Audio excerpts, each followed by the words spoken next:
Hi everybody, Rishii Roxx here, formerly known as Richard Varshal.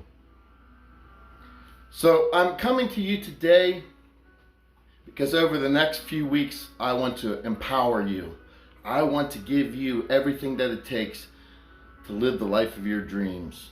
So we'll be doing these short little segments, these Facebook Lives, but I'm also willing to go as deep as you're willing to go. So if you like what you see in the Facebook Lives and want to explore a little deeper, I'm willing to do a Zoom meeting with you or a Zoom chat, maybe talk on the phone. But I want to do everything that it takes to allow you to reach the life of your dreams. Today's segment, I'm going to call it, Who Am I? And more importantly, who are you? See, over the years, some of you know me as Richard Varshal from high school. Some of you know me as Airman Varshal, United States Air Force. Some know me as Marine Corps drill instructor, Staff Sergeant Varshal, United States Marine Corps. Some of you know me as Reverend Dr. Richard Varshal. And, some of you know me as Rishii Roxx. But let me tell you, none of those things are me. They're all what I refer to as identity.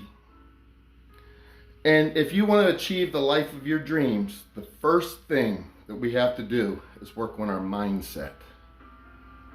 And see, here's the thing. We were born into this world. We were told who we are. I was given the name Richard. You might have been given the name, John, Carol, Lucy. You were given that name. You didn't have a choice.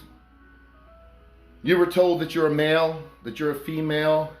You were told what to believe. Maybe your parents went to a certain church. So you were told, I'm a Christian, or I'm a Muslim, or I'm a Jew, or I'm a this, I'm a that. And all of these things, you go to school and they start teaching you certain things. Whatever it is that they teach in school that you identify with. And then you grow up and you're in the world where you vote and you're like, I'm a Democrat. I'm a Republican. I'm this, I'm that, I'm the other. But none of those things are who you are. And if you want to have power, sincere power, you need to remember, who am I? Who am I? You are the possibility of all things, everything. There's nothing that you can't do. Now some people say well, that's just a bunch of positive words. Rishii, whichever they call me. It's because some people are getting used to the Rishii thing. Other people are used to Richard, so they call me that. But they're like, that just sounds like affirmations, positive words. But let me tell you this. The same energy that animates your body, the same energy that invigorates you, is the same energy that moves the mighty, twirling, rushing winds of the hurricane. And it's that very energy that gives lift to the butterfly as it gently flaps its wings. The same energy that's in that tall red wood in the redwood forest that you can drive a car through is within you. And the same energy that's in the cosmos, in every star, and in every planet, in every galaxy, is within you. Now, I'm not here to teach you any religion. As you know, many of you know that I have, I'm a Reverend Doctor in Christianity, but I've also studied philosophy in every single religion that there is, including witchcraft, just to know, where everything relates and intermingles. So that being said, the very energy and power that is in everything is in you. And when Christ said, I consider it not robbery to say that I and the Father are one, the same energy that whatever the source, God, Father, or Yehoshua, or Jesus, the same energy that is within them is within you. In other words, you are an expression of the Most High, of Source. But I'm not here to teach a religion. I'm just using that as an example so that you can see that you are the power that is in everything. You are not just this little identity. Like I said, I'm not Rishii Roxx. My identity might be. The world might know me as Rishii Roxx. And those that don't might know me as Richard. And they might know you as Erica, John, Lucy. But it's not who you are. And until you are able to understand that you're much more than that, you're all possibilities. There is nothing that you cannot do. Then you won't be able to manifest that power. So it's kind of like this. I'm going to give you a few examples. Now I'm going to make this short, little nuggets each week. But like I said, I'm willing to go as deep as you want to go. But let's say you're an entrepreneur and you have a business. And this is a commonality, a common thing that they say, a common phrase. They say, well, it takes 10 years to become an overnight success. That's a way of thinking. That is a paradigm. It is a program. Another program, similar, but much more powerful, I would say, are the programs that you received early in life. In your formative years, your first 7 years of life, in other words, when you were told everything about you. You're a girl, you wear dresses. You're a boy, you wear pants. You're an athlete. You're not an athlete. You're lazy. You're not smart. You are smart. You are this. You are that. You're black. You're white. You're orange. You're purple. I mean, all of these things that are programmed into us. And then we live this life believing this. We believe that we are our thoughts. These thoughts that run through our head. For instance, I'm 52 years old. Be 53 in December.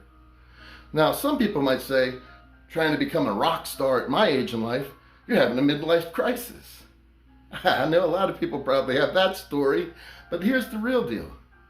It took me 52 years, especially in the last 4 to 5 years, to realize that I am good enough.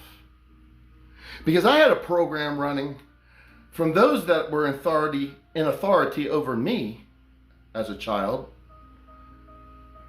that I'm not good enough. I'm not smart enough. I don't know enough. I'm not a good person. You know, those type of things. And they stick with you. And they go into your subconscious. Now, your subconscious has no filter. So it just goes in, and everything that you manifest in life, like by magic, comes from the subconscious. Whether it occurs to you to be good, or it occurs to you to be something that is not good, it all comes from the power of the subconscious. But you aren't those thoughts. Those are just pre-programmed things. Feature this. Feature the movie The Matrix. Neo thought he was a computer programmer. He had no idea that he was the so-called one, and he also had no idea that he was living in the Matrix. Now, I'm not trying to get all, into Hollywood and the whole idea that we're living in a movie. But what I am saying is the things that are programmed into our minds are powerful. They're powerful, and they limit and they stop us at times. Unless they're really good things that were programmed into our minds. But generally, what is programmed into our minds are what the Bible refers to as curses that go back several generations. Or what you could refer to in this day and age is that they're just simply programs that your mother and father or your teachers or whoever the authority figures were in your life were told. So why am I saying all this? Because to manifest the life of our dreams, we have to first free our minds. And I am here to help you free your mind and set you free in every way possible. And I'll go through whatever it takes with you. Like I said, you want to do a Zoom meeting with me? You want to call me on the phone? Whatever it takes, but I want to see you live that life of your dreams. So back to the story. Why become a rock star at 52 years old? Why are you putting out albums? What's going on with you, Richard? Well, first of all, like I said, it took me that long to really realize who I am, and a lot of studying, a lot of self-inner work. But then I became free, and I realized that there's nothing that I can't do. Just like I told you, the force that moves the mighty winds and lifts the butterfly's wings so gently, that power's in you. And it's in me. And then there's another thing that this isn't part of the so-called little Facebook Live lesson, this segment, but I just want to throw this in here. If the same source of power that is in God or in what we call source or something else is in the tree, and it's in the rock, and it's in the stream and the river and the ocean, and in the ground and the earth and the planet and the cosmos, and it's in you, and it's in me, then the same thing that is in me is in you. That sounds like a riddle, Dr. Seuss, right? But all joking aside, so there's this separation consciousness, this collaborative consciousness that tells us that this person's good and this person's bad. This group of people is good and this group of people's bad. And whatsoever you sow to, you reap. So when you put those thoughts out there, when you speak it with your lips and you put the energy behind it, because you believe those things, you get to see those as your reality. So whatever you put out, for instance, you're aggravated because your refrigerator went up. Now I put out aggravation. Why is there always something going wrong? Every time I earn a little money, blah, blah, blah, blah. You know the story. We've been there. Why does always something happen? And you put that energy out. Well, whatsoever a man soweth to, that shall he also reap. You get back more reasons to feel those feelings. Now the roof gets a hole in it. The carburetor on the car needs replaced. If you have an old car. No, nobody nowadays has a carburetor. But the point is that whatever you put out there, you get back. So when you put out there that I am not good enough because it's in your programming, guess what? You get to be right about it. It's kind of like this. If God or the universe were a genie, knowing that whatsoever you sow to, you reap, and you say, I want to be a rock star, but then you say, well, nope, I'm not really good enough. I'm not good like that guy, Eddie Van Halen or Slash or Eric Clapton or, whoever, right? My point is, then the universe says, your wish is my command. You get to be right about it. Okay, you're not good enough. So if you want to manifest the life of your dreams, the first thing that we have to work on is our mind and our thinking. And I'm going to go through this step by step with you and do whatever it takes. But it's not as hard as people make it seem. And that's what I was alluding to earlier when I said, entrepreneurs, there's a thing that they say, every overnight success takes 10 years. Oh, it's going to be hard to build a business. Oh, it's hard to start a business. You're going to be poor the first 3 years. I had this belief that I would never learn lead guitar, and my hands are too big. See the size of these things? I would never be able to play lead guitar. But when I told myself, and I told the universe, I told God, I told the world, I'm going to do it, magically. I'm using the word magic. You want to know what magic is? Magic is the proper usage of the laws of the universe. And some of you may call that God. It's the proper usage of the laws of God. But what is God and what is the universe? Well, the same thing that's in the stars and the cosmos is in you. The same thing that's in the laws of God are in you. So the proper usage of the laws of God is the proper understanding and the usage of your own self. And I want to tell you something about self. This body, whether you think that that's you or not, is not who you are. There'll come a day when you drop the body. The thoughts that go through your mind, you're not those thoughts either. So we identify with the thoughts. We think, well, this person's not a good person. I used to think like that. In other words, the thought comes to my head, that's me. And then as I started doing this work, this inner work through all the things that I've studied, I realized, who's saying that? That's not the authentic me. The authentic me is one with that person. I am them. When you start seeing people and judging them, this person's good or bad, you're judging yourself. You are that person. But when you realize, no, I am them, then you have compassion. Now, compassion is something we'll talk about next week. But for now, I want to leave you with this. The first thing that we need to do is free our minds. And in order to free our minds, we have to release the programming. Now, I want to be clear. The programming's not wrong. Some people refer to that as the ego, the lower self. There's the judgment to say that that's wrong, that's separation consciousness. I'm grateful that I had the ego to keep me safe. But it's the ego that also, because it wants to keep you safe, that keeps you small.